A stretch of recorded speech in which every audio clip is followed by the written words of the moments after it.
Ladies and gentlemen, we are about to have some Ryobi on Ryobi crime, and I don't care what the Home Depot commercials say, it's Ryobi. I've been using these things since the late 90s, had the 9.6 volt versions, and yeah, they've held up really well for me. Now this one came from a yard sale for $3, and it is not working.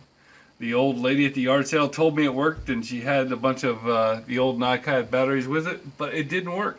And so I thought for $3 it was at least worth the chance of playing with it. So for those of you guys who like to bash Ryobi, for one thing, I have owned probably 50 or 60 of their battery operated tools and literally never had one break. The only Ryobi stuff that I've ever torn up were those 1/2-inch hammer drills, and that's primarily because I just buy them to beat them. And you can get them at Direct Tools for like 10 or 15 bucks for a 1/2-inch hammer drill. Like, it's crazy. But I've got the green ones, I've got the blue ones, and one of my favorite things about the Ryobi stuff is that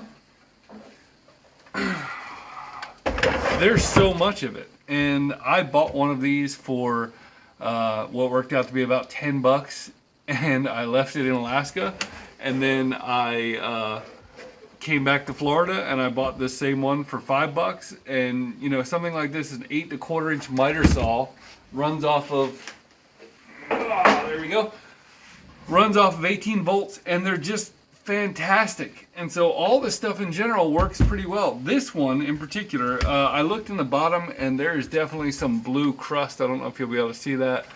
Upon closer inspection, I looked on the side, it's pretty crusty there, and obviously this tool has not been well taken care of. But although I am no AVE, I will take a look. So let's pull this thing apart. So I don't know what you guys are doing today, but it is early again here. I'm going to go with a longer drill bit. Go with the old Klein. Man, doing this like my grandfather would have taken this thing apart.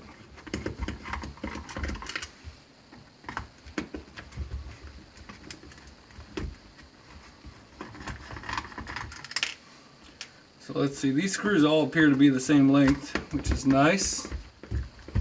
Keeps the manufacturing cost down low. Now, some of the newer stuff that Ryobi makes, I'm not a giant fan. I don't like most of their brushless drills and impact drivers. I just think they sound like crap. I don't notice a lot of extra power.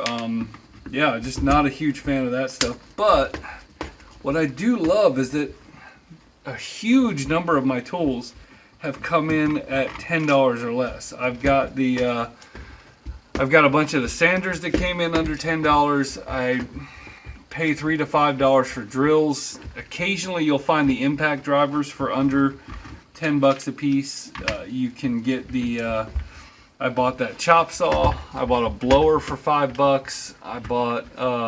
I get the reciprocating saws all the time for $5. You could buy the circular saws for $5 pretty regularly. The one thing with the circular saws, I would definitely say replace that junky blade that comes on those things. It's terrible. But if you actually replace it with a decent quality blade, put a Diablo, even a DeWalt, put a DeWalt blade on there, and you'll be much happier with your Ryobi saws. I first bought it, and another thing that's kind of interesting is these blue ones were made to run off of lithium-ion batteries, and when they bumped up, let's see that split, when they bumped up to the lithium, you actually get more power out of the old tools. Okay, so that's interesting. We got like a little block in here to add a little bit of weight. Let's see if I'm missing anything up on top. Got this blade holder. Let's pop that off. Okay, looks good. All right. Now I had no understanding if this thing's going to come back together or not.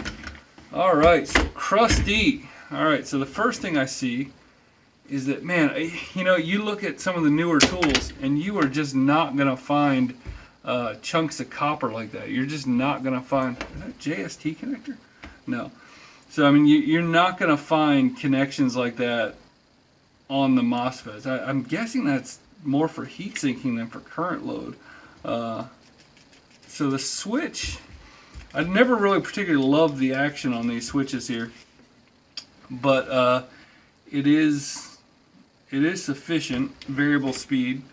So the motor in here, I thought that this thing was gonna look like it had been ridden hard and put away wet, but it looks like it might just be the terminals. Let's take a look. Alright, so I switched to the soldering mat because it's a little easier to pick the thing up and take it with me and just dump it out as crud gets all over the place. And before I take this gearbox apart, let's see what we have just cleaning up these terminals. Now, I didn't want to take heavy sandpaper. For one thing, you know, this is a real terminal. I just watched a video where AVE took apart a snap-on, like a $500 snap-on tool, and you know, the terminal was just a little piece of junk metal attached to a PCB. I mean, this is a real, you know, molded part, and this is a real legitimate switch, and yeah, this is a lot more skookum than some of the $500 tools that you'll see coming out today. So let's take a look here. Let's give it a little bit of electronics cleaner.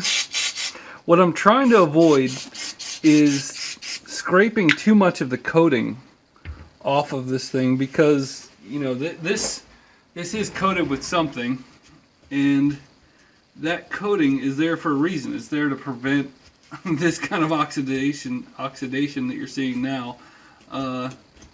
So what I would like to do is avoid jacking that up, so that I can try to preserve as much of it as possible, because I don't treat my tools poorly. Now, I use them, and you'd be hard pressed to find many homeowners that use their Ryobi tools more and harder than I do, but I try to take care of my stuff. So let's see here. Let me do, that is going to require some light sanding. You can see, you can't see, but there's some pitting going on that connector. Let's see if we can get it to focus. There's some pitting going on in that connector. Let's go ahead and give her a light sanding. Now, it is 5 in the morning, and my number one goal this morning is not to wake my wife up. So rather than go to the shop and grab some sandpaper, I'm just going to take one of these little Dremel wheels. And really, we're only concerned about this contact point right here, which is not yet perfect, but looks good enough to make contact. Let's get some of the heavy crud out. Alright, so at this point, I don't really see any reason why this motor shouldn't fire if it's going to fire. So we're going to try this. I don't know what I should grab and not grab. Okay, so we got nothing. We got absolutely nothing coming out of there, and I don't think that that's because of the contacts. Let's take a look at the meter.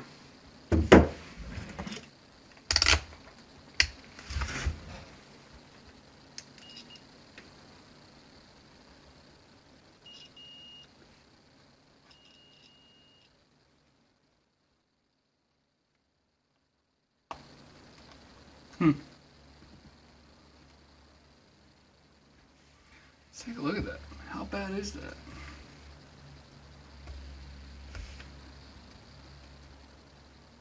That is showing not conductive, and I'm pretty sure I'm in here.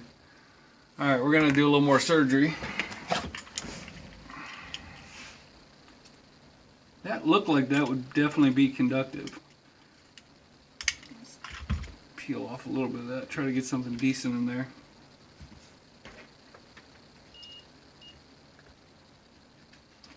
So you could definitely make a case that certain points of this contact are not conductive enough. So before we start tearing anything else up, we want to, yeah, I mean, there's basically no conductivity exactly where this thing touches.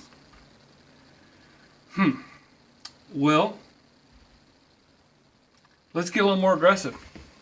So I really want to know if the problem is just the contacts or if it is the motor itself. And I could replace these contacts for about $2 each. And you might say, like, why would you spend any money on the contacts? Well, one, just to see if I can. But two, these contacts can be used in 3D prints in order to connect stuff to Ryobi batteries. So in other words, let's say you want to make a 12-volt charger off a Ryobi battery. You can buy these contacts outright and then put them into your 3D prints. So I know they sell this part fairly regularly. So if it is the problem, it's fine just grooving it down and replacing it. Okay, let's take another crack at that. Who knows what I just breathed in. Things I do for YouTube videos. Okay, now that's beautiful right there. Let's check the other side while we're at it. Okay, so I would call that good enough for government work.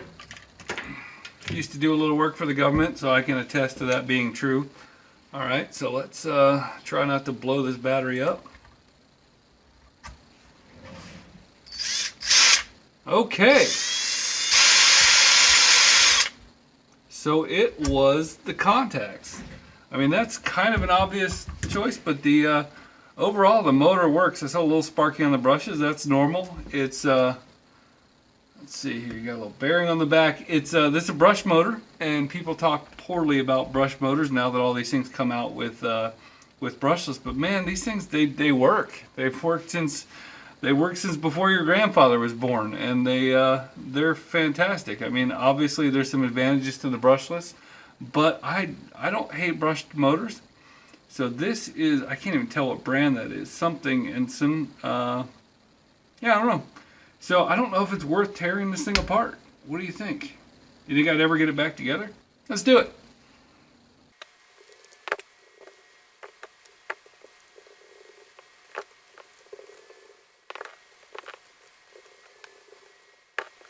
Now, before I pull this apart, it's pretty obvious to me that this thing is under some kind of load. So this could literally have been the last time you ever see that drill run. Okay, here we go. Alright, we've got our planetary gears. Try to keep them in place. Let's see, I want to stand that up. Alright, so we've got our little gasket shield thing here greased. We've got our planetary gears, and as you can see, this switch right here is what activates. I don't know if you can see that little ring. I'm going to try to get an angle. See that little ring going up and down on the outside? That is the 2-speed gearbox, and when this is in this position, that is not activated, and I believe one way or another that is either slowing down and adding more torque, or adding or taking away torque and speeding up. Can't really I'm not a mechanical engineer, but that's essentially what that's doing. You've got these 5 planetary gears around the sun gear here. Alright, I think I know when to leave well enough alone.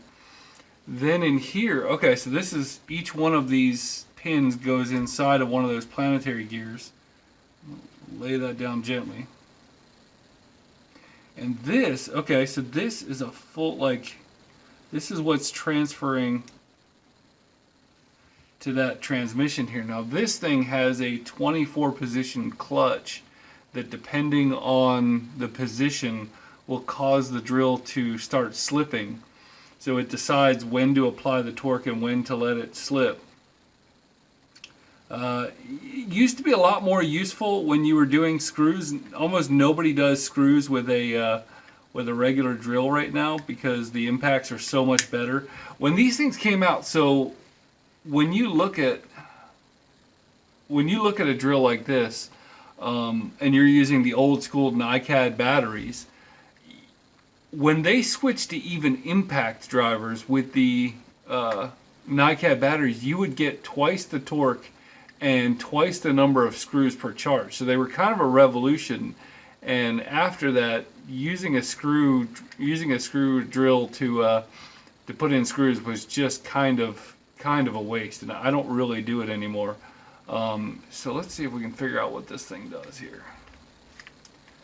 So I don't really remember how this thing slips.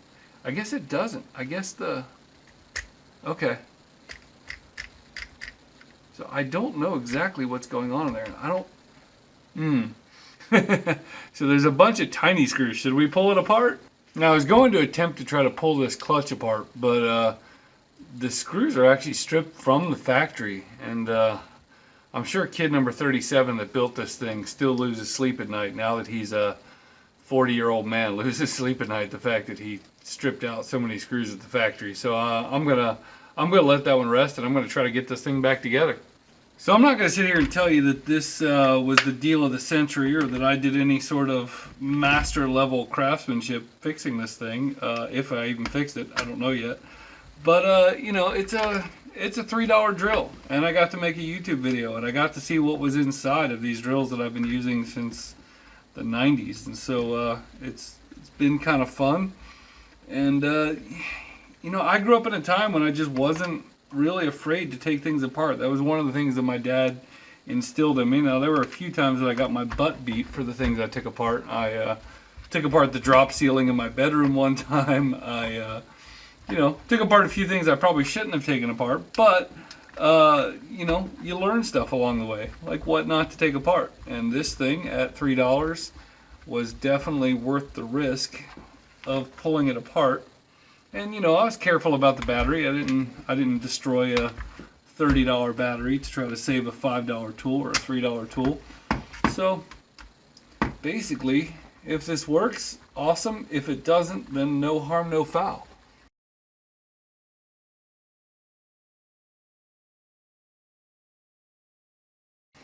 All right, for good measure, let's put the bit holder in there so that it is complete.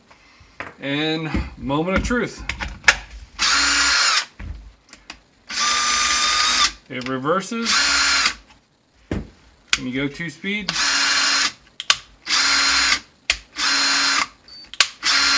I don't notice much of a difference in the speed, but it is actually changing. I say that clutch feels like garbage. But I can feel it. The clutch is actually working. So, yeah, I mean, would I buy it again for $3? No. But had some fun. Hope you guys had some fun. And thanks for watching.